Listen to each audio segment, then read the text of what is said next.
दोस्तों, knowledge max में स्वागत है आपका। ऑर्गेनिक खेती के बारे में मैं कुछ डिटेल आपको बता रहा हूँ। क्यों हमें ऑर्गेनिक खेती करनी चाहिए, क्या इसके फ़ायदे हैं और कैसे हम किसानों को ये आगे ले जाने में सक्षम है। सरकार इसके लिए क्या हेल्प कर रही है ऑर्गेनिक फ़ायदे में। ऑर्गेनिक खेती करने के लिए हम किस तरीके की चीज़ों का इस्तेमाल करते हैं।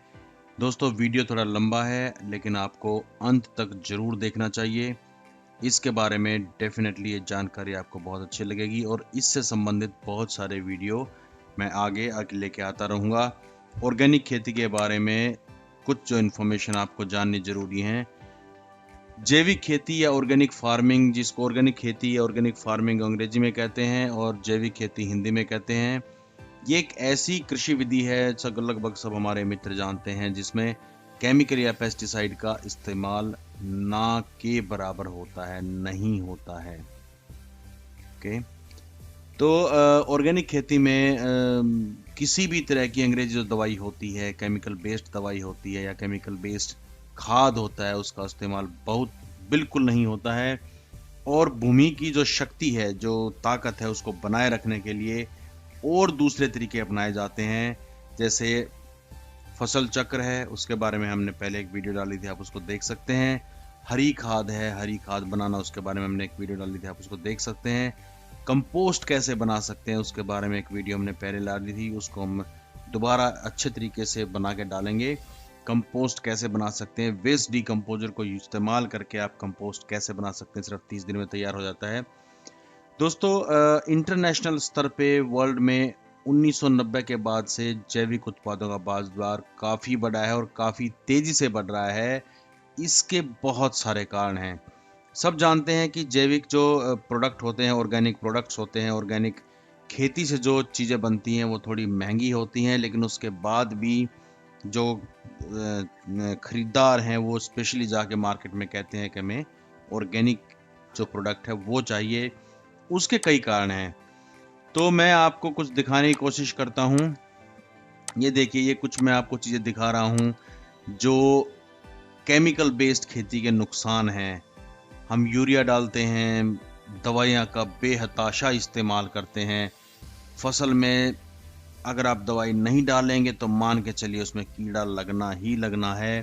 तो दवाइयों ने ऐसा निर्भर कर दिया है किसान को, इन मल्टीनेशनल कंपनियों ने ऐसा निर्भर कर दिया है, दवाई बनाने वाली कंपनियों ने ऐसा निर्भर कर दिया है कि आपको ना चाहते हुए भी दवाई छिड़कनी ही पड़ेगी। शरीर में बहुत नुकसान होता है, स्किन में बड़ी प्रॉब्लम होती है और इसके और बहुत सारे दुष्परिणाम हैं, बहुत खतरनाक परिणाम है, वो मैं आपको बताने वाला हूँ आगे। तो इन चीज़ों से हमें निपटने के लिए निकलना ही पड़ेगा। एक साइकिल में आपको दिखाने की कोशिश करता हूँ कि कैसे पेस्टिसाइड सारे विश्व में प्रॉब्लम कर रहा है। हम पेस्टिसाइड छिड़कते हैं, हम दवाइयाँ छिड़कते हैं खेती में, वो दवाई को ज़मीन एब्जॉर्ब कर लेती है, ज़मीन उसको समाहित कर लेती है, वो चली जाती है, ज़मीन के पानी को दूषित करती है, सॉइल, उससे जो पोल्यूशन होता है मिट्टी को दूषित करती है, जो ज़मीन के नीचे रहने वाले या तालाब में जो जीव रहते हैं उनको ख़त्म कर देती है, उनको बहुत दूषित करती है, उन पर भी असर डालती है। एटमॉस्फेयर में वेपराइजेशन के द्वारा चल के फिर वर्षा के रूप में फिर गिरती है।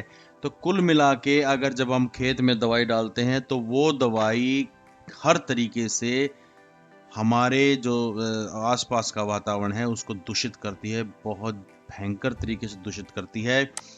और इसके दुष्परिणाम बहुत सारे होते हैं, कुछ पिक्चर मैंने आपको पीछे दिखाने की कोशिश की थी। हेल्थ इफेक्ट अगर मैं आपको दिखाऊं कि पोल्यूशन, उसमें एयर पोल्यूशन भी हो सकता है, वाटर पोल्यूशन भी हो सकता है, सॉइल पोल्यूशन भी हो सकता है और अनफॉर्चुनेटली पेस्टिसाइड्स तीनों तरह के पोल्यूशंस करते हैं। एयर पोल्यूशन भी करते हैं, जिससे जैसे CO2, पार्टिकुलेट मैटर, PM, आज की डेट में बहुत ज़्यादा इसका बवाल चला हुआ है कि PM2 बढ़ गया है, हवा सीवियर हो गई है। तो इसके इतने दुष्परिणाम हैं कि आदमी एक्टिव नहीं रह पाता है, उसके हार्ट की प्रॉब्लम हो जाती है, सांस लेने की प्रॉब्लम हो जाती है, गैस्ट्रोइंटाइटिस की बहुत प्रॉब्लम आजकल लोगों को हो रही है, कैंसर का रिस्क होता है, स्किन इरिटेशंस रहते हैं, नर्व सिस्टम डैमेज हो जाता है, बैक्टीरियल पैरासाइट्स, केमिकल्स, हर तरीके की प्रॉब्लम ये शरीर में पैदा करते हैं। तो इन कंपनियों ने भारत में अपना ऐसा जाल बिछाया हुआ है कि एक बार आप दवाई मत छिड़किए, आपको फसल मिलेगी ही नहीं। तो इस साइकिल से निकलने के लिए, इस जाल से निकलने के लिए एक बार हमें उस जाल को एक जगह काटना पड़ेगा, उस सर्कल को एक जगह काटना पड़ेगा। एक बार हम उसको काटेंगे तो डेफिनेटली हम इससे बाहर निकलेंगे। बहुत सारे हमारे मित्र इससे बाहर निकल चुके हैं।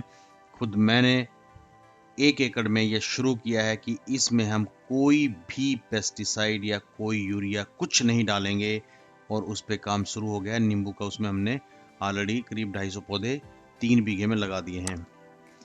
तो दोस्तों, जैविक खेती से जो होने वाले लाभ हैं, कुछ मैं आपको उसके कुछ लाभ बताता हूं। बहुत सारे लाभ हैं। तो अगर कृषक, 2 तरीके से मैं इसको देखता हूं, कृषक की दृष्टि से और मिट्टी की दृष्टि से। अगर कृषक की दृष्टि से देखें तो उपजाऊ शक्ति है जो जमीन की, वो बढ़ती है, क्योंकि जो यूरिया या पेस्टिसाइड हम डालते हैं तो वो जमीन की सतह पे एक लेयर बनाती है, बहुत महीन लेयर बनाती है, और पानी को वो अंदर नहीं जाने देती है, जिसकी वजह से पौधे को पूर्ण पानी नहीं मिल पाता है, पूर्ण तरीके से उसको जो मिनरल्स है वो नहीं मिल पाते हैं, जो उसकी जरूरत है वो नहीं मिल पाती है, और पौधे को जो उपजाऊ शक्ति है जमीन की वो कम रहती है, पौधे को नहीं मिल पाती है उपजाऊ शक्ति जमीन की तरफ से। तो आपको यूरिया भी डालना पड़ेगा, पेस्टिसाइड भी डालना पड़ेगा हर बार, और जिसकी जो रेट है हर बार बढ़ते जा रहे हैं। चूंकि मैंने आपको बताया कि वो एक लेयर बनाती है और उसमें पानी अंदर नहीं जाता है, जिसकी वजह से सिंचाई आपको बार बार करनी पड़ती है। आपने पानी दिया, बहुत जल्दी सूख जाता है। यही कारण है कि सिंचाई आपको बार बार करनी पड़ती है, और उस पर काफी पैसा खर्च होता है अगर आप डीजल पंप यूज कर रहे हैं तो। रासायनिक खाद पर निर्भरता कम होने से लागत में कमी आती है। अगर आप ऑर्गेनिक खेती करेंगे तो डेफिनेटली आप रासायनिक खाद इस्तेमाल ही नहीं करेंगे। आप कंपोस्ट बनाएंगे घर में या खरीदेंगे, कंपोस्ट खरीदेंगे, उसको इस्तेमाल करेंगे।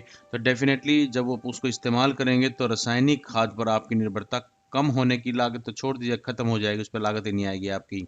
जीरो बजट फार्मिंग की तरफ आप बढ़ जाएंगे जब आप ऑर्गेनिक खेती करने लग जाएंगे, और फसलों की उत्पादकता में वृद्धि होती है। डेफिनेटली पहले साल या दूसरे साल इसमें कमी आएगी, क्योंकि आपकी ज़मीन को आदत पड़ चुकी है यूरिया की और पेस्टिसाइड्स की। लेकिन मान के चलिए तीसरे साल आप नॉर्मल जो आपकी उत्पादकता है उतनी नहीं तो उससे बढ़ के आपको इसकी प्रोडक्शन मिलेगी। मिट्टी की दृष्टि से अगर हम देखते हैं तो जैविक खाद के उपयोग करने से मिट्टी की गुणवत्ता में सुधार आता है। एक बार आप कंपोस्ट डालते हैं, कम से कम 3 से 4 साल उसका असर रहता है। बार बार आपको जल उसमें नहीं भरना पड़ता है, क्योंकि पानी एक बार आप देते हैं तो जो मिट्टी की या बारिश होती है तो मिट्टी की जल को होल्ड करने की जो कैपेसिटी है वो बढ़ जाती है। तो अगर काफी दिन तक भी आप पानी नहीं देंगे, या मान लीजिए सूखा पड़ गया है जमीन में, आप पानी नहीं दे पा रहे हैं, तो भी फसल वहां पे सस्टेन कर सकती है। और क्योंकि जमीन के अंदर पानी चला जाता है तो पानी का वाष्पीकरण कम होता है। मिट्टी के ऊपर किसी भी तरह की कोई लेयर नहीं जमती है, बल्कि ये मिट्टी में क्या करते हैं, बहुत सारे छोटे छोटे बैक्टीरियल जो कीटाणु हैं, जिसको हम जीवाणु कहते हैं, पैदा कर देते हैं, जिसको जो मिट्टी को उपजाऊ बनाए रखते हैं। उसकी वजह से आपकी मिट्टी की गुणवत्ता बहुत अच्छी सुधरती है अपने आप। कुछ समय बाद जब आप कंपोस्ट भी उसमें कम डालेंगे तो भी आप देखेंगे प्रोडक्शन उतनी ही हो रही है। और इसके बारे में मैं आपको कुछ बताने की कोशिश करता हूं कि अगर पर्यावरण की दृष्टि से देखिए, हमने किसान की दृष्टि से देखा, मिट्टी की दृष्टि से देखा, अपनी जो जमीन है उसकी दृष्टि से देखा, पर्यावरण की दृष्टि से देखें तो भूमि के जल स्तर में वृद्धि होती है, क्योंकि आप बहुत सारा पानी बार बार खेत में नहीं लगाते हैं, और पानी का वाष्पीकरण कम होता है, क्योंकि पानी जमीन में चला जाता है, उसके ऊपर लेयर हट जाती है, तो भूमि का जल स्तर अपने आप बढ़ जाता है। मिट्टी, खाद्य पदार्थ और जमीन में पानी के माध्यम से होने वाले प्रदूषण में कमी आती है। हमने आपको 3 तरह का प्रदूषण अभी बताया था, उसमें कमी आती है। आप पेस्टिसाइड इस्तेमाल ही नहीं करेंगे तो डेफिनेटली प्रदूषण में अपने आप कमी आएगी। और जो खेत में कचरा बचता है, या जिसको क्रॉप रेसिड्यूअल कहते हैं, वो, या फिर आपके जो आसपास जो कचरा है, वो सारे कचरे को आप उपयोग करके खाद बनाने में इस्तेमाल कर सकते हैं। स्वच्छ भारत में एक बहुत बड़ा योगदान रहेगा ये।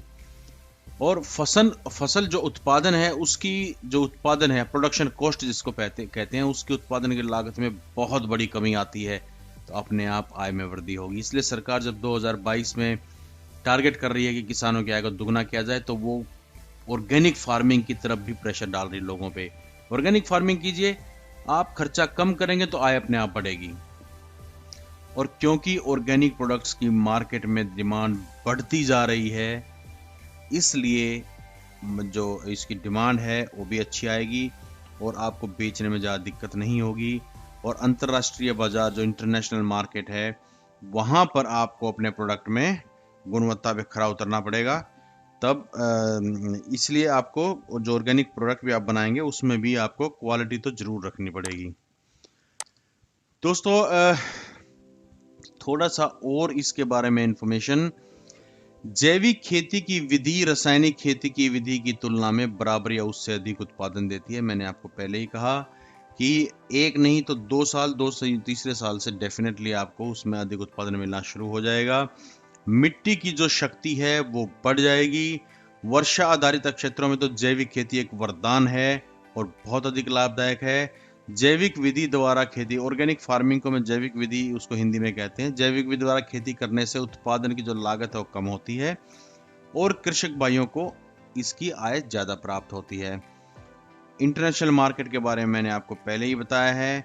आधुनिक समय में निरंतर बढ़ती जनसंख्या, पर्यावरण प्रदूषण, भूमि की जो प्रोडक्शन कैपेसिटी है, उर्वरक शक्ति है, उसको संरक्षण करने में ये बहुत बड़ा योगदान देती है।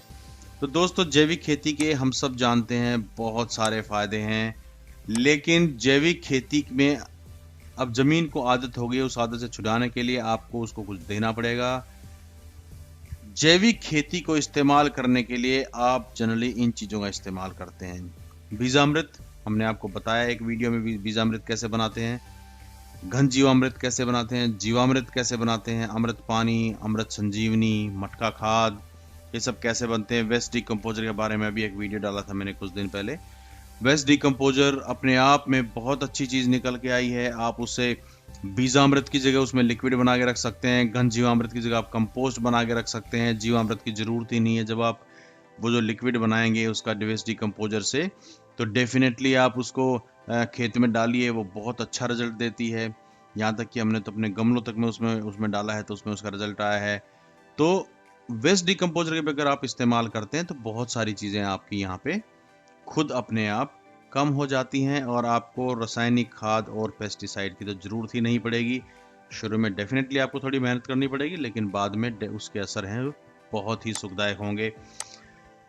और इसका जो जनरली लोग इस्तेमाल करते हैं जैविक पद्धति में बीमारियों को दूर रखने के लिए कि फसल में बीमारियां न लगें, फसल चक्र है एक तो बहुत बड़ी बात है। फसल चक्र आप इस्तेमाल कीजिए। फिर गौमूत्र है, नीम की पत्तियां हैं, घोल निबोली, नीम की खली है, मट्ठा, मिर्च, लहसुन, लकड़ी की राख, नीम व करंजुआ एक खली एक बहुत कड़वा पदार्थ होता है। गुड़ और गन्ने का रस, गाय का गोबर, चूना, पत्थर या वेस्ट डिकम्पोजर, इसमें मैंने लिखना भूल गया, इस तरह की चीज़ें, वो सब आप इस्तेमाल करके आप जैविक कीटनाशक बना सकते हैं। जैविक कीटनाशक जब आप उस पर छिड़केंगे, उसका छिड़कने का जो प्रोसेस थोड़ा ज़्यादा है, लेकिन उसका असर बहुत बेहतरीन होता है। ये आपको ध्यान रखना पड़ेगा। तो दोस्तों, जैविक खेती के जो तरीके से जब हम पैदा करेंगे, तो ये मेरी आपसे रिक्वेस्ट है कि जैविक तरीके से आप खेती पैदा कीजिए। मैंने खुद जैविक तरीके से खेती हमने करनी शुरू कर दी है। पहले भी हम पेस्टिसाइड कम ही डालते थे और यूरिया भी कम डालते थे, लेकिन अब तो बिल्कुल हमने ये डिटरमाइन किया है कि अगले 3 सालों में हम बिल्कुल यूरिया और पेस्टिसाइड इस्तेमाल करना बंद कर देंगे। देसी खाएं, देसी खिलाएं। डेफिनेटली सबकी सेहत, हम अपनी सेहत अच्छी रखना चाहते हैं, दूसरों की रखना चाहते हैं, तो देसी खाएं, देसी खिलाएं। स्वस्थ रहें, स्वस्थ रहने में सहायता करें। खेत में खर्च कम करें, मुनाफा बढ़ाएं, पैसा बचाएं, देश की तरक्की में भागीदार बने।